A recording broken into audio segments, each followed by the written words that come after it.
Cube rotations must be avoided in F2L. They take time to do, they break up the flow of execution and look ahead.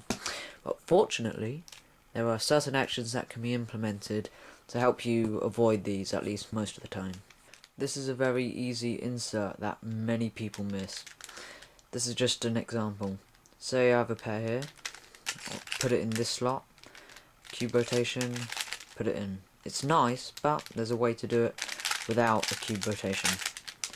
You can just take it out, do F prime R, and it does it really nicely. And it works with pretty much any case. So for here, if I saw this pair right here, instead of doing cube rotation like that, I can just simply do that.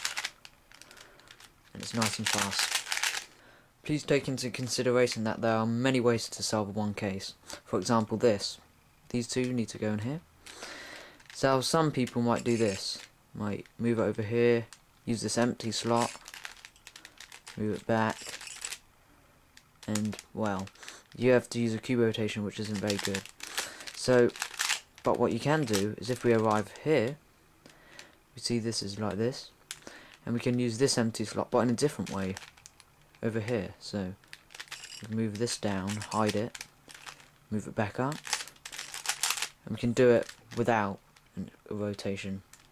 Sometimes there are cases that feel that it's just inevitable to have a cube rotation. For this, I'd usually learn an algorithm, especially if they're quite difficult like this. This is the algorithm for this case. That's just one example, but there are many others. Like this.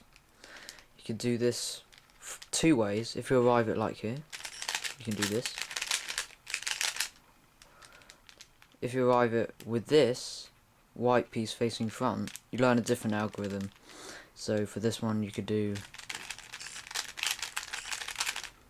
it's quite important to learn reflections of algorithms, and also if you arrive them from a different angle. Lowercase d moves can actually eliminate any rotation, but they're a little clumsy to use in a solve and I don't really like them, but sometimes they work.